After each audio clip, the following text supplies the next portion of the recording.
Okay, we're here somewhere. We are. There we go. I'm No, not Katie, that though. was just me. For some reason, it's playing.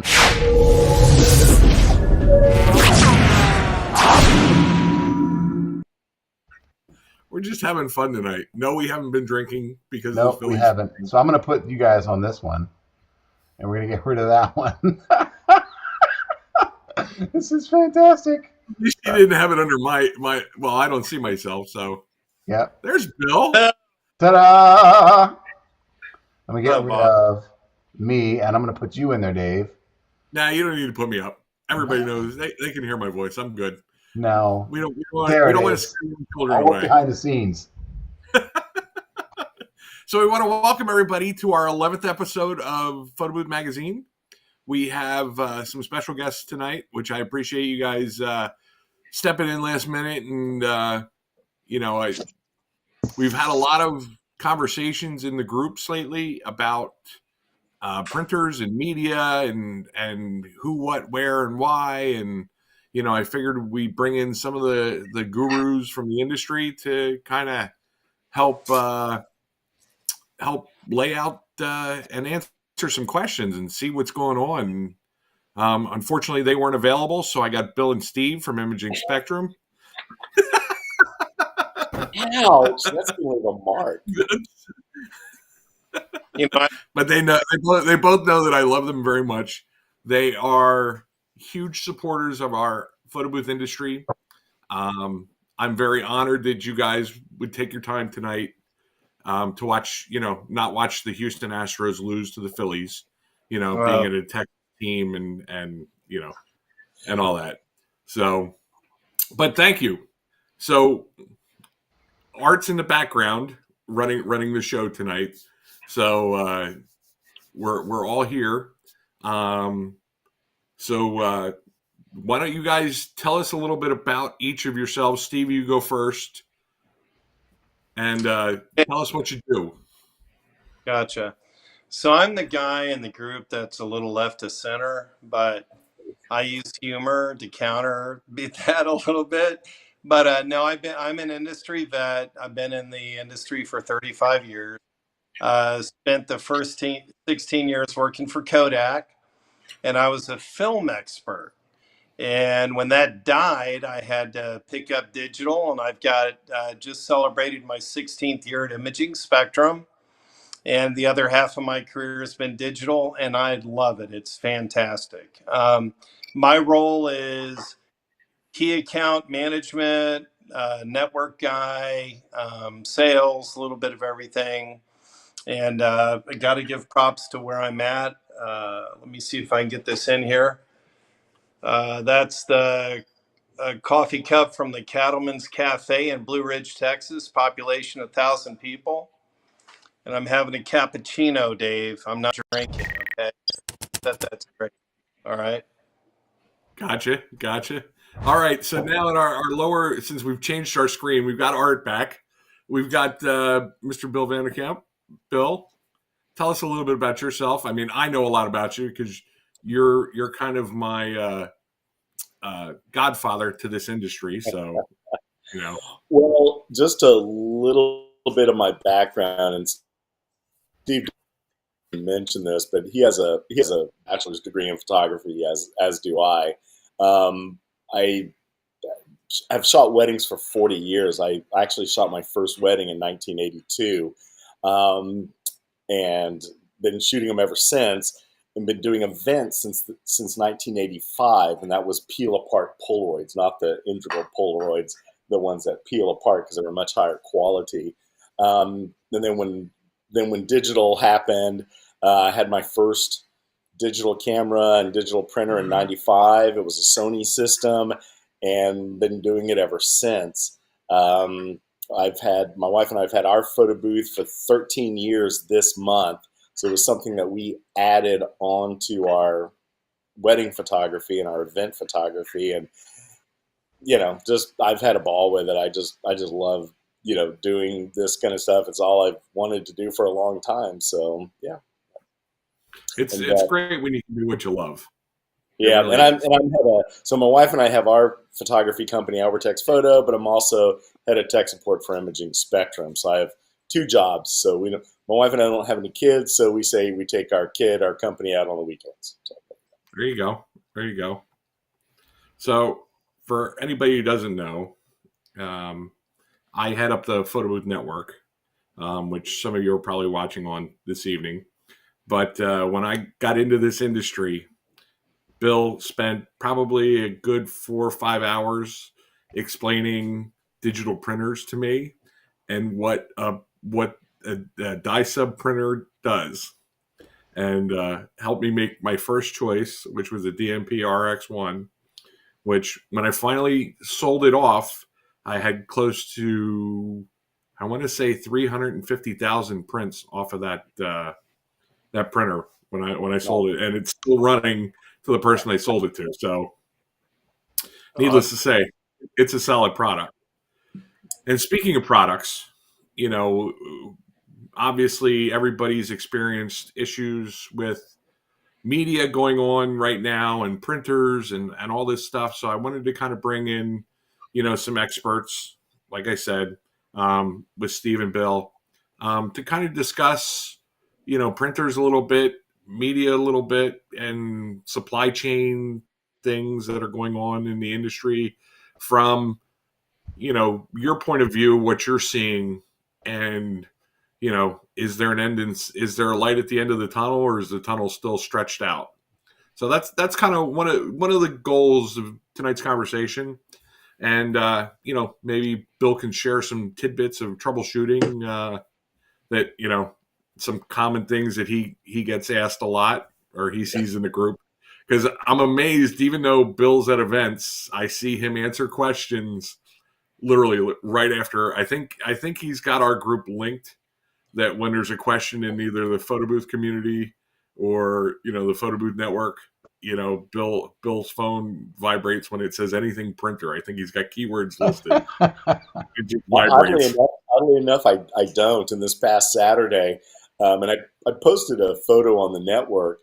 The room that we were in for our photo booth, they decided they needed it for the food setup station. So I closed my room and set up tables and had the salads and everything in there. So I actually did answer some tech questions during that time because I had an hour off that I wasn't and we didn't know about it. It was not in the contract. It was just a free hour, and I did also get fed a vendor meal. So hey, I'll take it. There you go. And that's one of the perks. Yeah.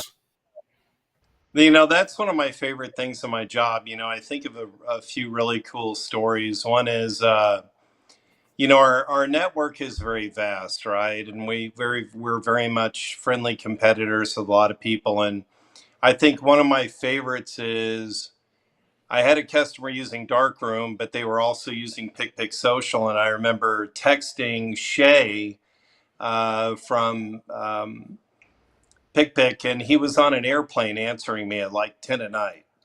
And to me, that's badass. I think my favorite story, there was a couple who had a printer problem, and I was hunting wild boar in a hunting blind in the middle of nowhere on the Red River.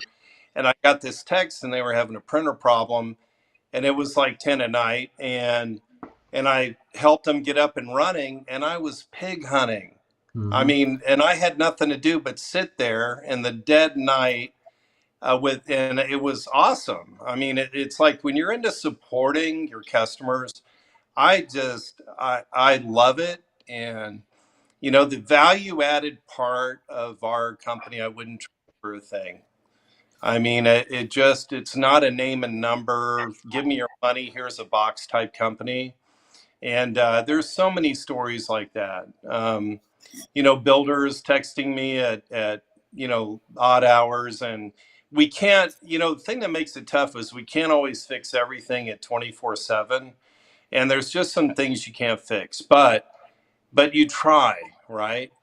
And not everybody gets that, but when it works, it's just incredible. It's that good feeling, Right. And I know Bill's in the same mindset. He's a little more protective of his cell phone because he has to be.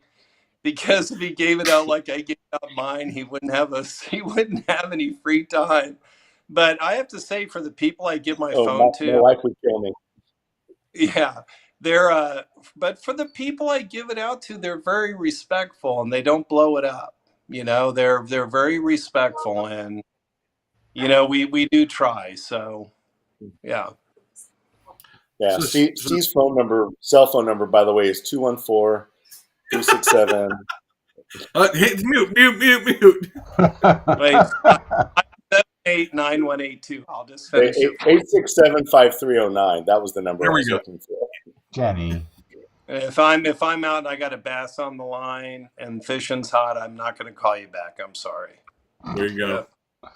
So you got Pig Hunting Printer Support Company, right? So that's the new name of the new LLC, Pig Hunter Printer Support. There Hey, you go. there's no limit on wild boar hunting in Texas because they're everywhere and they're dangerous. Yeah. So- Right. and they do not taste like chicken. I've seen some of the pictures that Steve's Yeah. posted. So, Yeah, Steve, so I mean, support's a big thing with us, and that's and relative to the supply chain and stuff, and I'll just go ahead and launch into this, Dave, if it's okay, and Art, but This is huge. there's several different kinds of dealers out there, and we're friendly competitors with a lot of them. There's a lot of good ones. We aren't the only one. I'm always going to think we're the best and like to think we are, but here's the thing.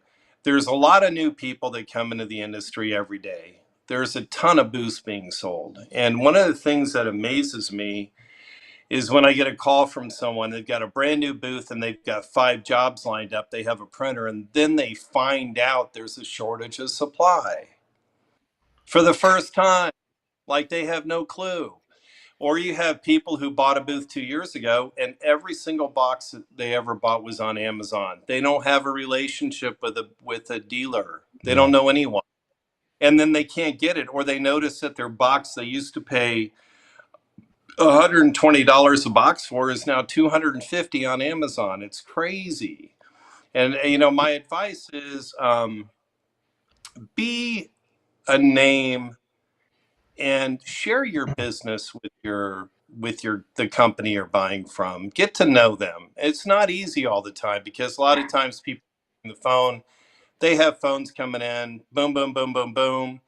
They can't spend 15 minutes on the phone with everybody, but think about also, like, if you've bought from a company for 5 years, don't forget that the person on the phone may not even know this. They should if they dig around, but I've been loyal to you for 5 or 10 years, cut me some slack. And even then, the thing that's really hard about this whole thing is when you have, and these are totally fictitious numbers, by the way, let's say you've got 500 people on a list for a product, right?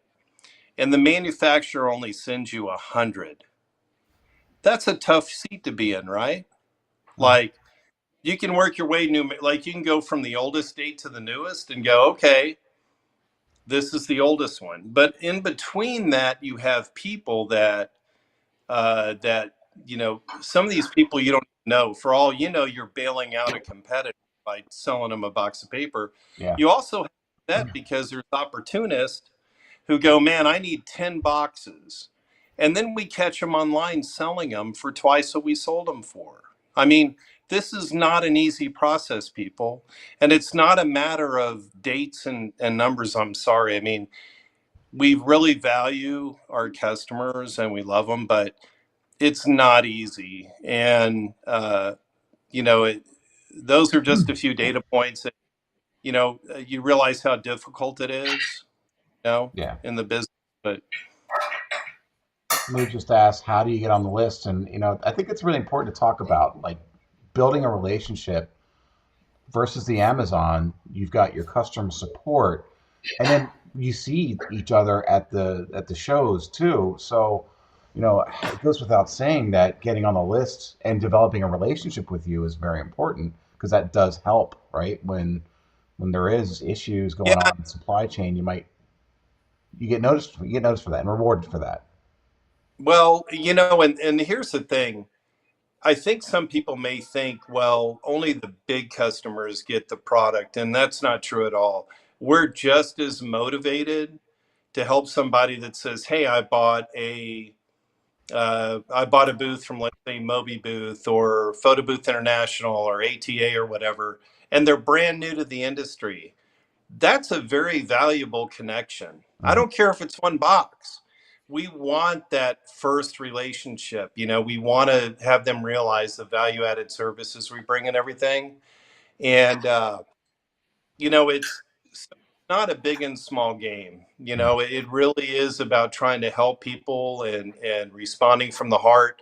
Where it gets kind of dicey is when you're down to your last 5 boxes and someone hears that their friend just got a box 2 days ago and they expect to get a box, but we could have 20 boxes in the warehouse at any given time and they're already on sales orders. I just can't Yeah. go steal from anybody. And they're committed and people have paid. And so it really is, it's a challenging time. Mhm. Over a little over a year ago, I started telling people, build a 30-day nest egg, right? Hmm. And then the middle of summer, because things kept getting, I'm like, build a 60-day nest egg. And my latest advice is to build a 120-day nest egg because China is still shutting down. Mhm. Transport systems are still a train wreck. And you really have to think the long game. And the thing about that is not everybody has the working capital to just go, oh, I'll take 30 boxes. Here you go. Some Yeah. people, still tied on money because of COVID. I mean, I know customers that have lost houses, everything they own, and, scrapping together a couple boxes is a big deal. And then for the people who can, I say, look, you don't have to do it in one order. Like, it's a long game. In a dealer, this is not an imaging spectrum thing. It could be desktop, darkroom, photo club, or whatever. Some companies have limits, right? Like you may hear, we can only sell you 2 today. There's a 2-box limit. Okay, get your 2, ride their ass until they can get you 2 more, ride their ass again. Every shipment they get, grab all you can to build up a 90-day nest egg Yeah. and stay on it, because it also blows my mind when people call and they're down to their last box and they haven't spoken to us for a couple months and we've had 2 more shipments in between our last conversation. It's like, stay on it, focus. Like with me, a lot of people are apologetic. And, when they're, they go, oh, Steve, I'm sorry. I know I bug you every week. Bug me, please. I don't mind it. Please, like, that's okay. And I'm going to keep you up to date on what's going on. And our whole team will. I mean, if we hear something's on a truck and we've got a tracking number, we're going to tell you, hey, it's supposed to be here in 2 days or 3 days. Yeah. That doesn't guarantee you're going to get it, because that scenario of, if you've got 300 people on the list and a manufacturer sends you 100, someone's not going to get some, right? And then you're working your way from oldest to newest. You've got a couple other considerations, but like be proactive. And it just kills me when I see stuff like someone's down with a printer and they spend $1,200 on a printer on Amazon or somewhere, and I'm going, y'all are out of your minds. But there's always options, right? There's refurbished printers, there's brand names of printers you maybe never heard of, but it's getting into that discussion, and all those things are very valuable. I mean, that's kind of, where my head's at. And Bill, I'll see a little bit about Bill. Bill just got back from Canada, Hey, and he was on vacation, and I question, I'll ask Bill when he comes back from Canada. I'll go, Bill, did you see a polar bear? And he'll say no. And I'll go, did you go snowshoeing? He goes, no. And I'm like, why the hell were you in Canada? Like, because what was Canada going has beavers. So you got to see lots of beavers, is what you're saying. Lots of beaver. Yes. Lots of Well, beavers, I okay. want to win. Like, I'm just going, Bill, did you really go to Canada? Anyway, did. Bill, what's your take on all this stuff? It's your turn. What do you think? Well, I'm going to answer a couple of questions that are in the feed over here. First one's about ICC Profiles. Yeah, all printers have an ICC profile from the manufacturer, and they're usually installed by the driver, but you frequently have to point to them to make sure that they're the correct ones. If you go to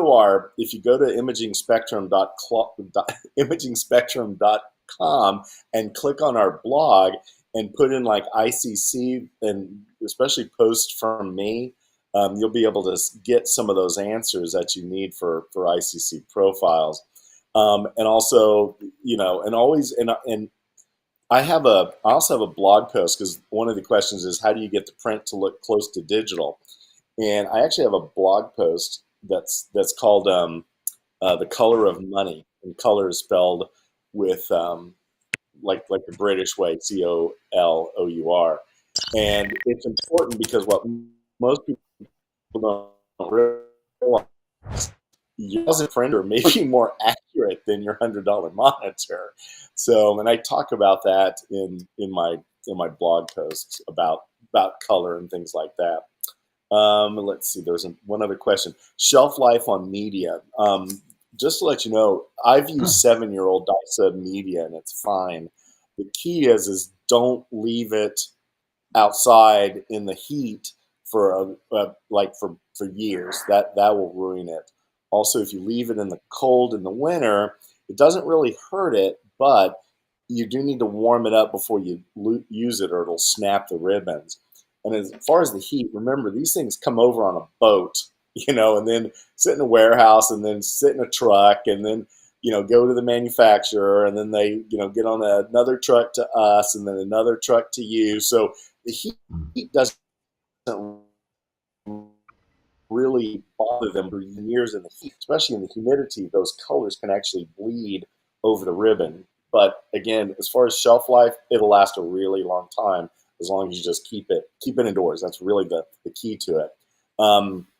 As far as some of the things that have been going on lately, and just to let everyone know, and I cannot stress this enough, Amazon is not a dealer for any DISA printer.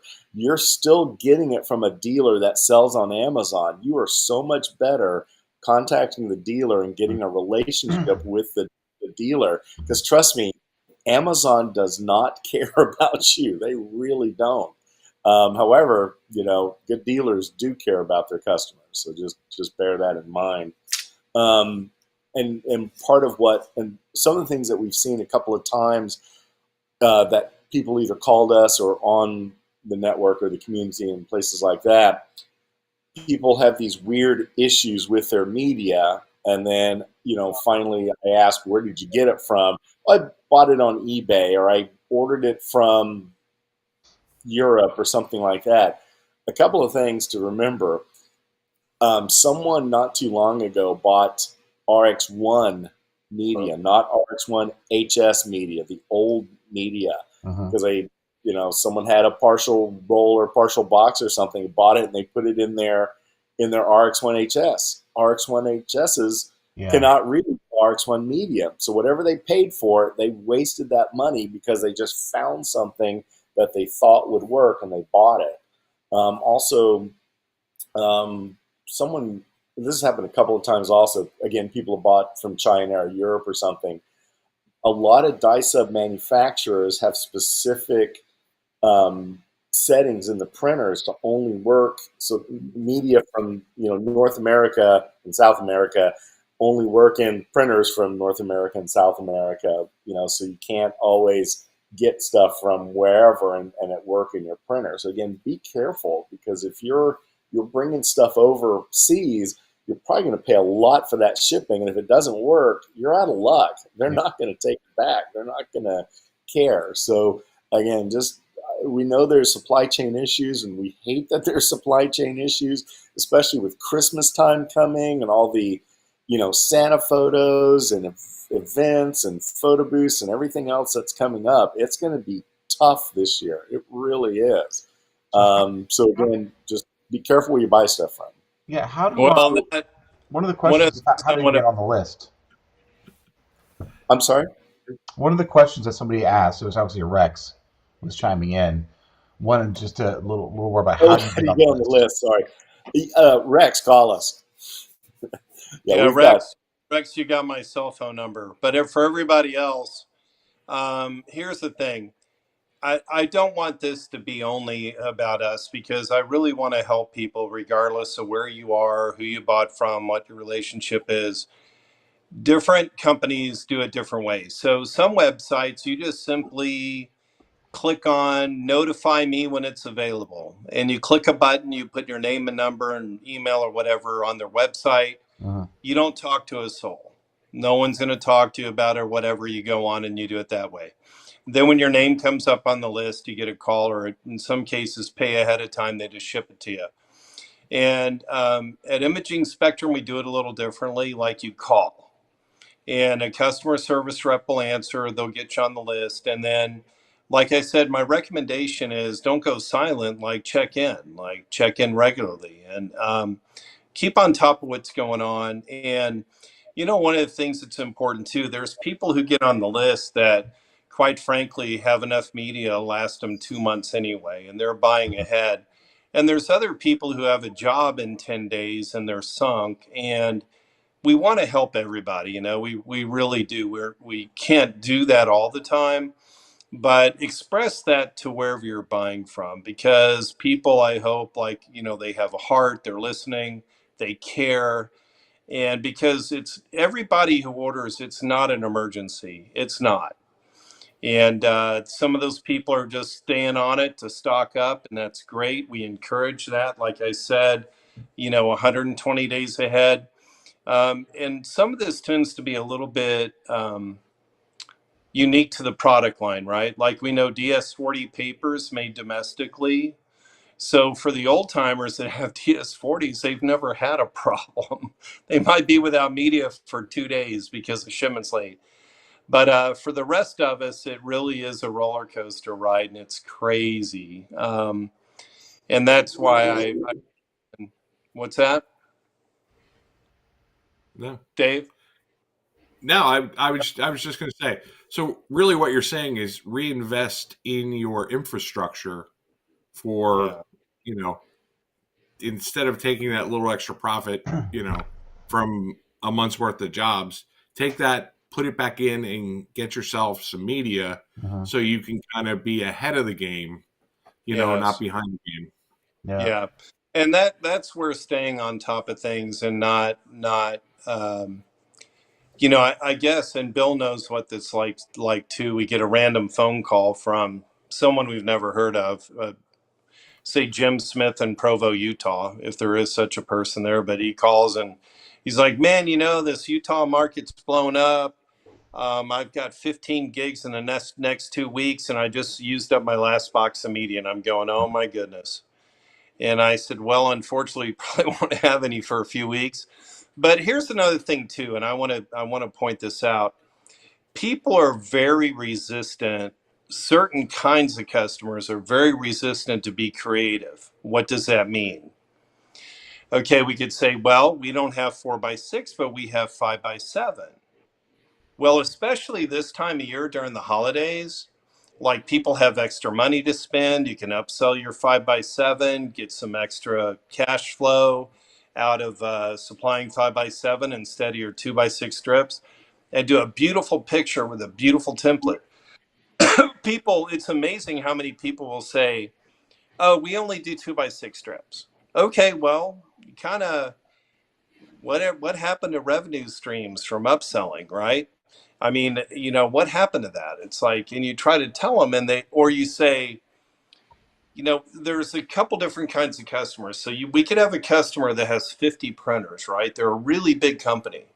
And you go, well, maybe you consider switching printers. Well, that's not realistic for them usually, because that's a lot of money. But for the smaller business, someone who has one printer, maybe a backup printer, they could get another printer where there's media readily available at the time and stock up, and they don't have to worry about it. But people are very resistant to change. And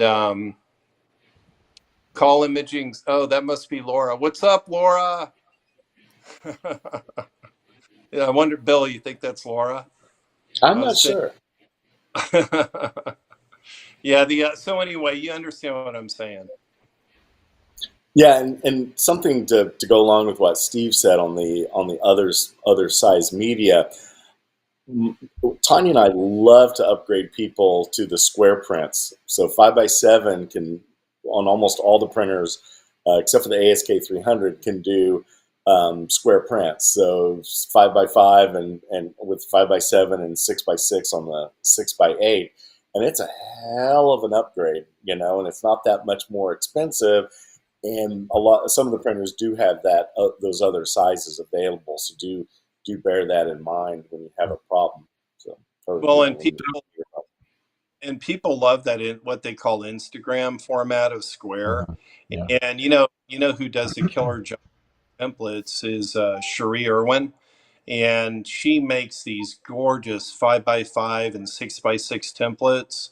And she's not the only one. Clay's a great template builder. There's a number of them out there. Mike is an awesome template builder, but you don't when you're in a point where your customer really wants prints, like, be willing to be creative. And that might mean a new printer. That might mean format. You may not be familiar with it, but you can make it work. And sometimes it works out to your advantage. And it can translate to, money and revenue. So to go back to that, I know you were talking about the different sizes, and a lot of people may not know this, but there's different types of media. Like I know for DNP, and right now it's hard to get that and find it, but I know that there's like high gloss, a matte, and like a metallic. Metallic. Yeah, there's metallic in the high gloss, but yeah. So Now, And there's also what separated medias. what printers are able to do those? Those that we use that different type of media. For sure, the 620 has all of them, and then the RX1 doesn't have metallic, but it does have some of the perforated media. The 40 had the luxury media. I'm not sure if it's going to come back. We'll see. Because I will tell you, the manufacturers, they told us a couple of months ago they're not making any of the perforated or metallic luxury medias right now, just because they're so far behind. They're trying to get caught up just on the regular basic stuff. And just to let everyone know, the problem really is the chip issues in Asia. Every dice sub ribbon has a chip in it that communicates an RFID, and the rib communicates with the printer and says, hey, I'm 4x6. And every time you print, it goes -1, -1, -1. That's why you can move a ribbon from one printer into another, and it knows how many are left because that RFID chip. Well, there's a chip shortage in Asia, so that's part of the reason. There's also container problems. The big containers that fit on ships. There's a shortage of that. There's a shortage of ships. I mean, it's like, oh my God, it's pretty difficult right now, and that's really the problem. So yeah, it's not that we're so not buying it from the manufacturer. The manufacturers don't have it because we've got purchase orders for everything to everyone. So. And here's the thing, like a little bit of metallic just made its way into the system. So the point is, you won't see it as a stocked on the shelf thing for quite some time. I think it was what Bill is saying is there's definitely a huge backlog, and they're not in any hurry to fill the channel with that product. Now, that doesn't mean we won't see it, because it does trickle in a little at a time. But that's the importance of being on the list. And like I said, one of the things when people get on our list at Imaging Spectrum is they'll say, well, how long? Or they'll email us at sales at or support at or whatever at Imaging Spectrum. And they'll say, how long is the wait? That's such an impossible question to answer, because like I use that pretend scenario, right? What if you have 400 people on a list and you only get shipped 100 boxes? It's like, and what if you have 4 people on the list and you get shipped 400 boxes? So it can go both ways, right? Or like 620 4x6, we haven't had a problem with that for some time, like months. It's been great. But RX1 media is another story. And, that's been very tough because the amount they're shipping is nowhere close to the demand, not anywhere near being enough to fill all the orders. So that's a real challenge. But do keep yourself on a list and frequently check in, and just keep abreast of what's going on in the industry. And frequently does not mean every day, and not even once a week. Just to let you know, don't yeah, because we, and we will call you when it comes in. We will change Yeah. our page, and just to let you know, for people that shop the website, we do not always put on the website when something's in, because if we do that, then people can order it online, Yeah. and we've Resell. got back orders. So call us. Our founder and the brothers that own the company now, they're very interested in personal one-on-one relationships, and so they want you to call. They want us to talk to you personally, one-to-one. So don't feel like you have to do it all online. Call us. Hey, Steve. Thanks for So, showing. And so here's the what? site here. So what printers do you have? Like refurbs in stock? Do you have anything at the moment, Steve? Yeah. DS4. But only a DS40s? few. But only a few. Right. No, Well, we But we do. do have. So Dave, here's the dangerous thing about answering yes to that question right. is we have them in stock, and for people who've been waiting, there's quite a few people who are going to get them, right? Right. Uh, but they'll probably go fairly quick. But We'll be gone tomorrow. someone will hear this and say, I've been on your list for 2 weeks. How come I didn't get one? It's because they're not shipping that many. And I want to say something else about the DS40s. It's very important. Um, the DS40s are an aging product, and DNP is kind of at that point. And because they're coming from DNP for the most part, they're at that point where they have very high mileage on them. And we're talking some of them 200 and some thousand prints. Now they are discounted quite a bit, but the other printer that's coming in occasionally, and this is not DNP related, this is through us, are 620s. And the thing is, they're a little few and far in between right now, but if you're fond of those, get on a list. And you know what? This is a long game because this is not going to be over in January. It's not going to be over in February. And so that's that game of working towards building a safety net, and I just encourage customers to look at it that way. And that's where that, if you have the ability, if someone says you can only have two, stay and get two more as quick as possible, and like slowly build that.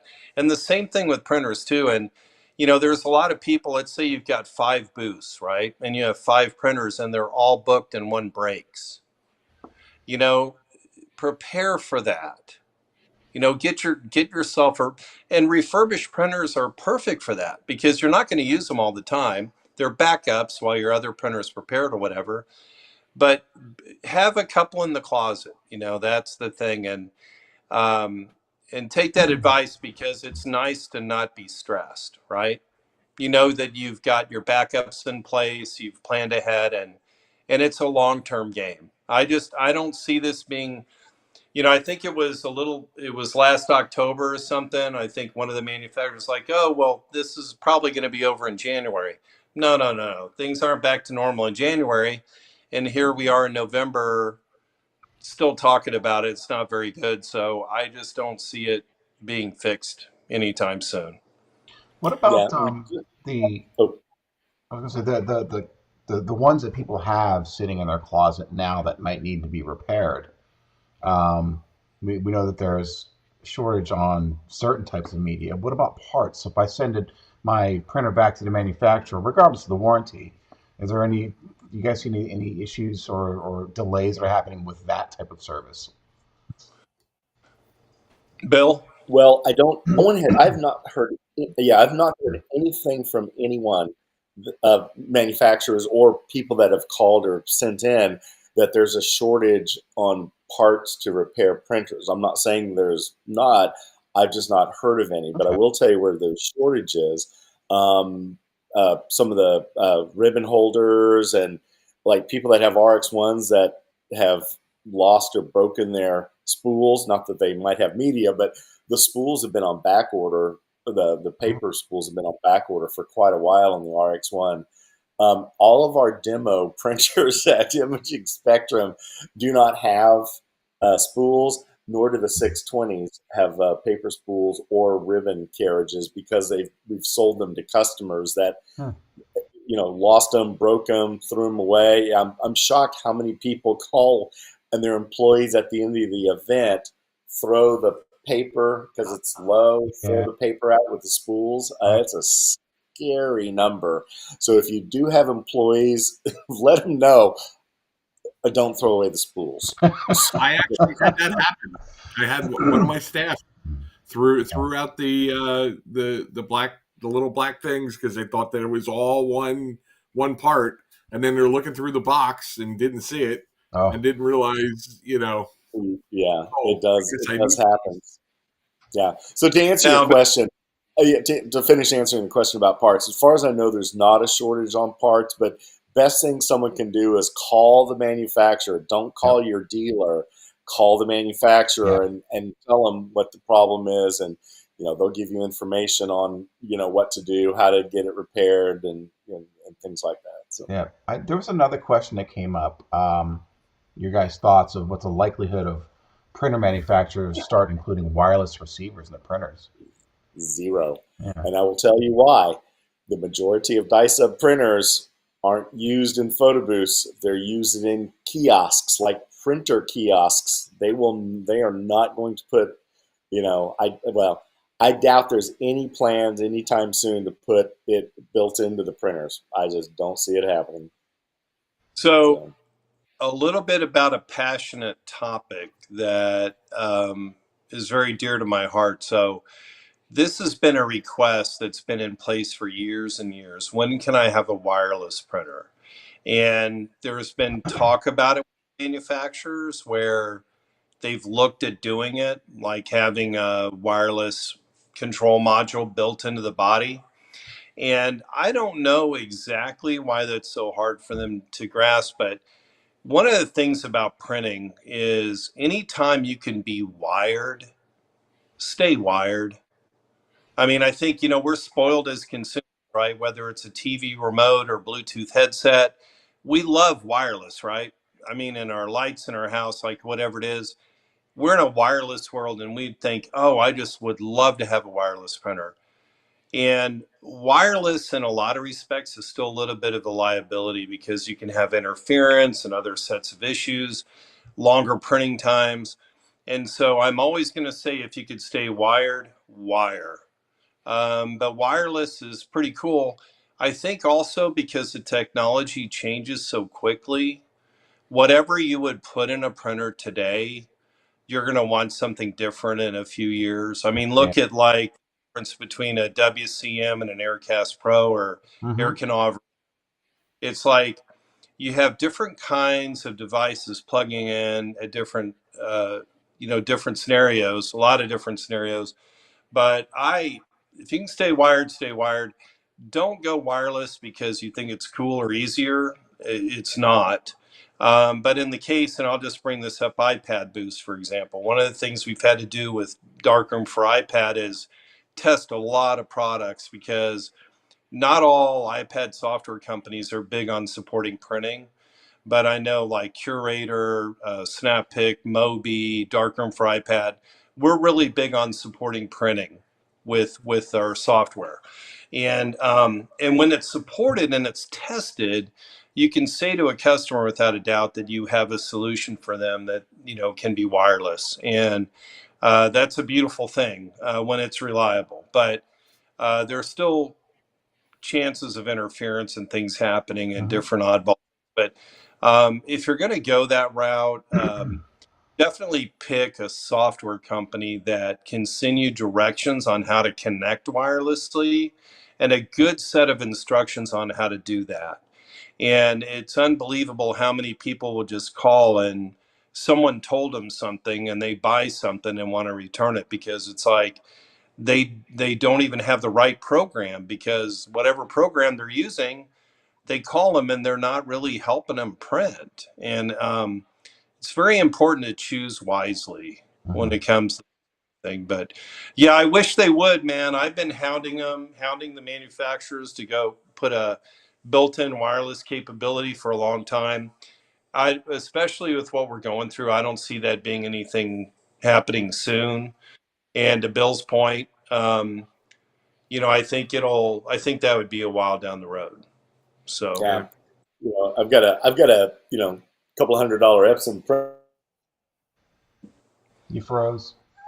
Sorry to about print a that. recipe. It's not a big deal, but if I'm at an event and can't print photos to my client, that's a huge deal. Yeah. So, and someone posted about Santa Claus photos. I've done Santa Claus photos since 1985, also starting with peel apart Polaroids. Smart Santa photographers will not use wireless if they can use wired, because if it goes out, what are they going to do? Like I said, if they can be wired, they will certainly put those USB cables in. So, and whoever anyway. posted the question, yes, I can imagine it, and I would love to see it. And in terms of development dollars, the manufacturers have just not ponied up. But I really hope someday they do, and I hope that it's a powerful device that reaches long distances, and they can guarantee no interference. I mean, what a wonderful thing that would be. And I think our world, as we evolve, look at all the crazy stuff we see now. I mean, you have 360 rotating arms that aren't just on a pedestal you stand on, they're above your head. I mean, all this crazy stuff, mirror booths, the iPad thing. And I mean, the booth industry is morphing into all these different segments. And what a great thing if they would get that part down and incorporate it into a printer. Big fan of that. I wish they would. Unfortunately, they just kind of hem and haw when you push them for it. Um, and that's about it. But Well, I think as our industry grows, I mean, really the only our industry hasn't been around for more than 20 years for photo booths, kind of, in the aspect of what we're at now. But I think as our industry continues to grow, which I mean, Bill and I and Steve and have seen this industry grow immensely over the past 5-10 years. So it's good to see it. And I think that once the manufacturers start seeing that as a viable option, that may, I think that may come out and be an option that they look at and consider more. I don't mhm. think our industry is big enough for them to consider it right now. I think in maybe another 5 years, maybe that might be the way to go. Well, one of the things that, and Dave, you were at the last dinner at PBX right before you got on your plane, I think, when we invited DNP to come speak at the dinner. And, one of the things that Cliff said is, who would have thought that the booth would occupy such a space in the market, right? The event market, whether it's shooting Santa Claus on site or you're at a destination resort getting your picture taken while you're scuba diving in the Bahamas, whatever it is, or Jose Frogs in Mexico, and you get your picture taken. Those are very valuable, profitable things. But he admitted, he said the booth industry is really, they pay attention to it, and it means a lot to them. And we've seen similar from Sinfonia, and I think they are listening and they are engaged and they believe it and see it. And I'm still blown away by the amount of new booths that are being sold. I have a real good handle on that. pretty much from enough builders to kind of feel it and have a handle on it. But I'm amazed at how many are still just flying out the door every day.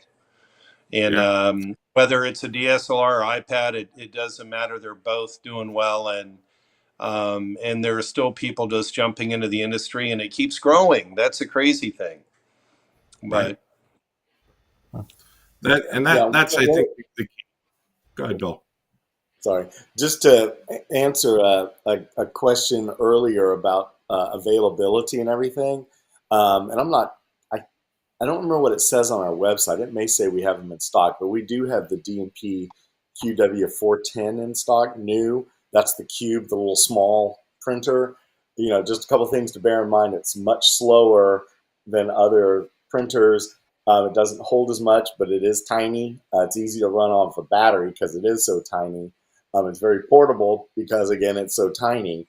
But it also oh, did I lose everyone? Oh, okay. It cannot snap into. It doesn't cut it because it comes out this way, not this way. So it can't cut it. There is perforated media for it, though.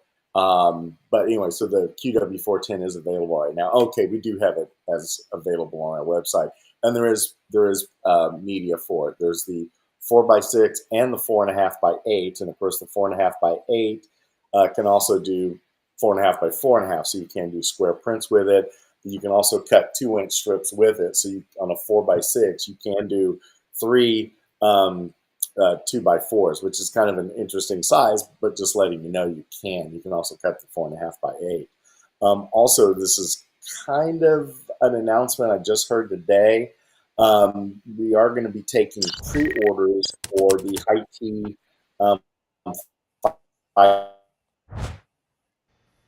again soon. So we are taking pre-orders for that. If anyone needs repeat which one's coming what out. was the last thing you heard? Oh, the Hiti. Hiti. The 525. That's coming out. We're going to be getting those. We are taking pre-orders for it. I'm not 100% sure what it costs, but we will be taking pre-orders for it pretty soon, and there will be plenty of media for it. So. On the QW410, it's about 19 seconds for 4x6 on the QW410. So it's about 4 or 5 seconds slower than like an RX1. Just about anything else that's on the on that side of the printers, the CS2, the RX1, the 525. Yeah, it's all slower than that. One other quick thing I do want to say. There was a debate today. Well, there's a debate frequently on the community. The question was, transporting printers with paper and ribbon in the printer. And God, Bill, I told Dave we're going to do it tonight, bro. Come on. Bill, let me start this for you. So you're not responsible for this. So, Bill, what do you think about transporting media in a printer? From events and things like that. What would you suggest?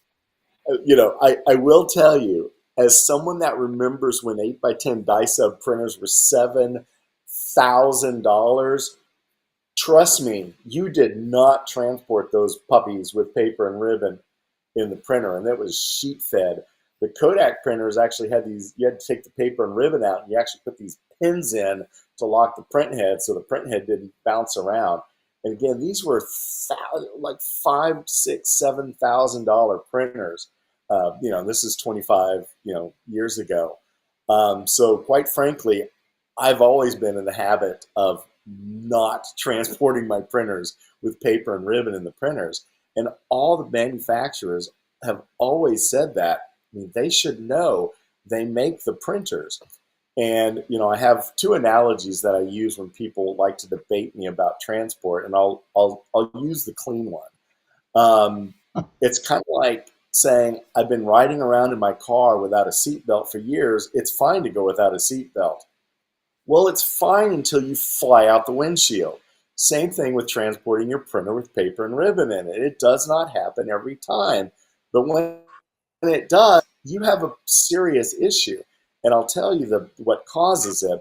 And the debate today was, well, I put in a a good container or padded box, or I can't remember what they said. But the problem is that where your ribbon sits in the printer is right by the print head, and the vibrations of the vehicle are actually what pop the ribbon into the print head. And if they hit the print head, they can damage the print head frame. And if you read posts on all the groups, they'll say, well, I loaded my media and my ribbon snapped after that. That's because the print head's locked in place, and as soon as you open it up, it goes spring. You don't hear it, and that's why a lot of times this manifests itself. When they load media, and of course, my first question to them is, "Do you transport your printer with paper and ribbon?" And it's almost always yes. And what paper does is, when you load paper and printers, it either goes beep beep beep or a light comes on, or both. If you leave your paper in the printer, it can knock out that sensor, and then you can't load paper again. And I also want to say, if you've ever noticed why there's more paper than there is ribbon, it's because there's more paper, because every time you transport it and you load it when you get to location, it does the alignment sheets. That's why there's more paper than ribbon on the printers. So, yeah, Danny, I see what you're saying. Anyway. Yeah. So here's the thing too, and Bill's more sensitive to this than I am because he's the brunt of tech support. I mean, if you could hear some of these calls, you would be amazed. But the bottom line is, when a manufacturer brings us a product and they train us on it, we're a representative of that manufacturer. We owe it to them to have an accurate representation, whether it's educating people on print speed, the operating system they're up to date on, whatever it is. Every manufacturer says the same thing. We're stewards of their information. I mean, we really are. We are paid to represent that product in the industry in the way that it's designed. And all the manufacturers say the same thing. So while sometimes it may sound like a broken record and there'll be people going, I've never done that. That's fine, good for them. But we have a job to do, and we need to do it in a way that is correct, and that's the message we've been asked to send. And we do. Bill does the best job of anyone on social media, and but he's accurate and he's right. Like you can't argue with it. It's like you Oh, don't they have are. to. You don't ever have to change oil in your car. You don't. No one's going to make you. Uh, you don't have to fertilize your lawn. You don't have to change the air filter in your air conditioner. You don't have to do that. And so, we are built to tell you what the manufacturers tell us to say, and that's where that comes from. And Bill experiences people that he knows what the cause of the issue is. And so, because he gets beat over the head with it every day, it's the front of mind, and kind of funny on social media when people like to spar over that topic. But it really is from the heart. It's a fact. It's what the manufacturers want us to say, and that's where it comes from. So, Well, that's words of wisdom there. So let me ask you guys, we've been at this for just at an hour now. Do you have any parting words of wisdom to offer our industry? Obviously, we know you guys are going to be at Photo Booth Expo in a few months, and so we're looking forward to that. If anybody has not met Bill or Steve, please stop by the Imaging Spectrum booth and say hello to either one of them. You'll probably see Bill in one of the seminars or most of the seminars, because Bill has one of the fullest rooms I've ever seen, because he truly is a photographer extraordinaire when it comes to being able to explain how to shoot good pictures. And I've learned so much from Bill's seminars. And I know, Bill, you are speaking again this year if I'm not mistaken. Yes. And you know, if you can not miss a seminar, Bill's is the one you definitely do not want to miss.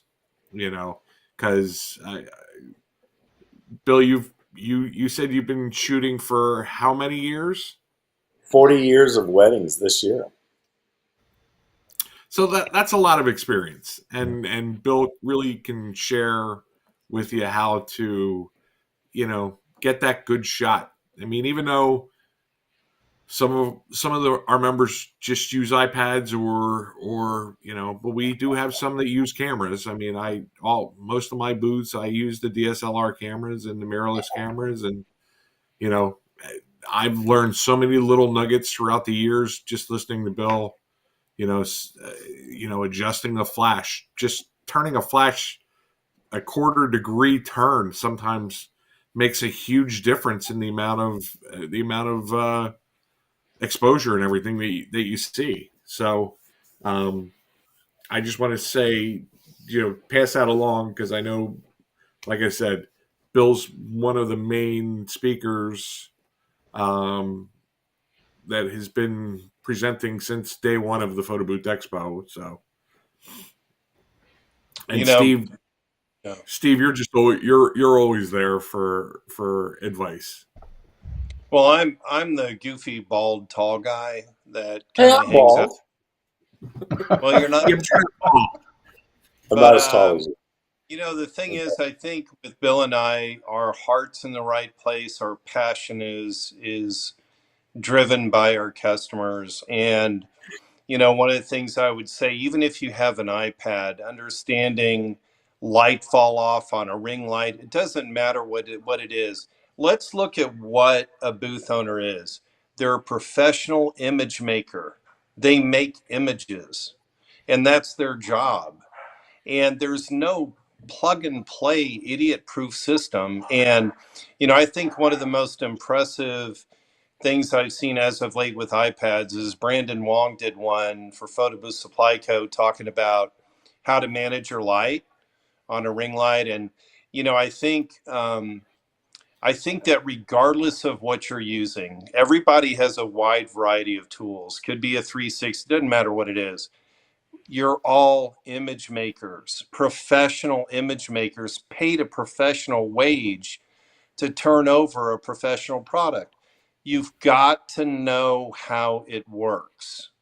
And I think Bill will echo this. We are blown away when someone calls for help, and we want to help teach them the language. We want them to understand depth of field, light fall off, things like that.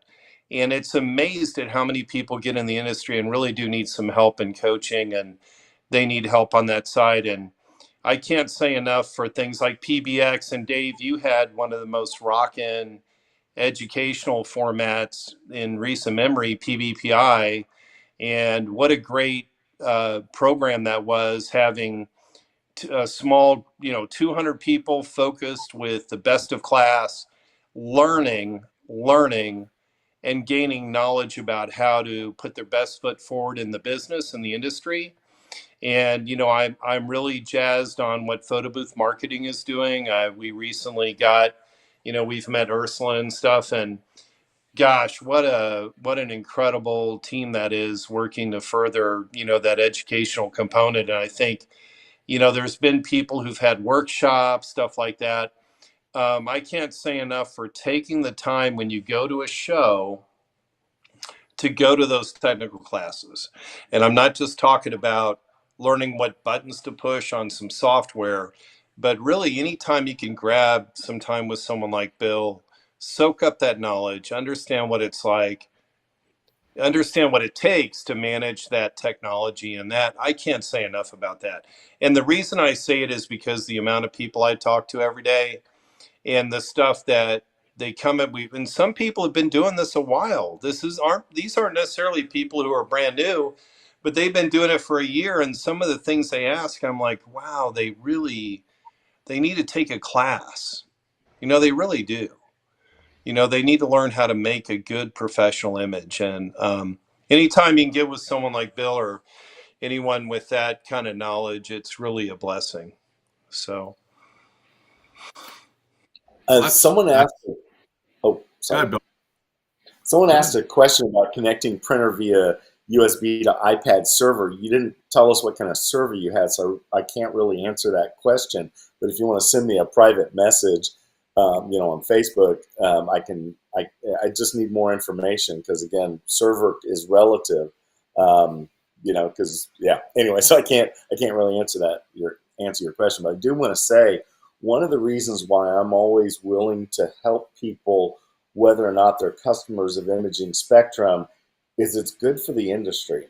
If people think that don't hire a photo booth because they suck and they have issues, that's bad for the industry. So that's why I'm really, intent on making sure that people are giving their customers the product that the customers paid for. I think that's really important, and I just think it's good for the industry. Well, and I've said this a million times, Bill, and you're the reason why the Photo Booth Network pretty much exists, because your help to me, as well as a few others like Cherie and Scott Harris and Clay Moore, I started the Photo Booth Network to pay it forward because of all the time that so many professionals to just help this guy who kind of fell in love with this industry, loved it and just spent so much time to help. It really does show. And I can't say it enough, Bill, but thank you so much. Steve, you are amazing. The conversations that we have, when you talk about customer service and staying in touch, I talk to Bill and Steve almost weekly, and I occasionally call Bill for advice on, hey, how can I get this shot? Having a problem. So everybody can run into problems, and sometimes, building your network of people around you is probably one of your biggest tools in your kit. And that's, don't be afraid to reach out. And sometimes it's not always just asking it in a group. Sometimes it's direct messaging a person and saying, hey, I got this question. Can you give me 5 minutes? I mean, a lot of times people will give you 5 minutes and try and help you. There are some that, no, I'm not going to help you, but help somebody out. Let's just let's pay it forward a little bit. Everybody started somewhere. You don't have to silver spoon feed people, but just try and help people out. That's how our industry is going to grow, and when it grows, it's going to be better for all of us. That's how I look at it. That's true. Art, thank you. We did it. We did Episode 11. 11. Steve. It was nice to meet Steve, and also you, Bill, again. And you guys dropped a name, Clay Moore. Yeah. Not the mine. Yeah. Well, he's from Texas. Yeah. About 2 hours east of us. I spoke with him last week. I used to live in Texas as well, so we kind of hit it off that way. He's going to be on next week on the Photo Booth Magazine show. So nice. Yeah, we're going to bring him on. Awesome. Good to know. So I'm going to harass him like crazy. Yeah. But that's only because Clay and I, we go way back. Like I said. Clay frequently does the graphics for the photo booth at Imaging Spectrum. We had one for Halloween that Clay did, and he's got a good spirit, for doing those for us. So, but we always make sure we advertise for him. So. Yeah, and I'm kind of lucky. It's I haven't been in the industry as long as you guys and Dave, so I'm sitting back here being quiet because I'm like soaking in all this knowledge. So I've got a notebook over here. I've been taking some notes. So thank you very much for sharing. I appreciate it. So we want to let everybody know, please, if you have questions, you can message Art, myself, go to the photoboothmagazine.com. We have all the videos from all the episodes that we do are up on YouTube, and we post them in the different groups.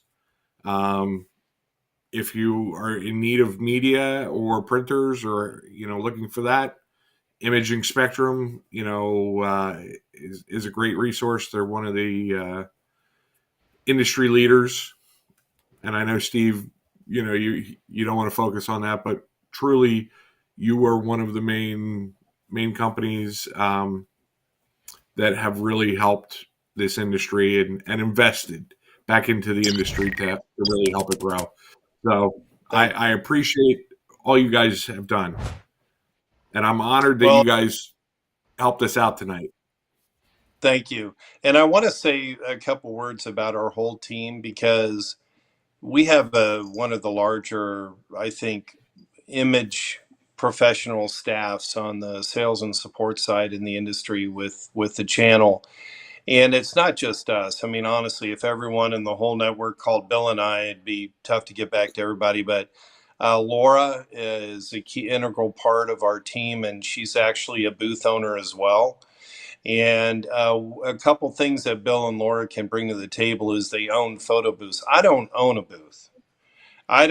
My strength is just knowing how to source and help people. I'm looked at as kind of a hero with tech support, and all I'm doing is reading the owner's manual, right? Which they could quite frankly have, but they read the what manual? But no, we have a number of people at our company that have experience in the business. Wally, Ronnie. I mean, there's so many of us, and we take great pride in that. So thank you, Dave, for acknowledging our support, and that's real important to us. And looking forward to a good PBX this year. It's going to be awesome. Yeah. It's my favorite. So we want to thank everybody once again. Don't forget, next week, Clay Moore. Right. From Photo Booth Graphics and Art.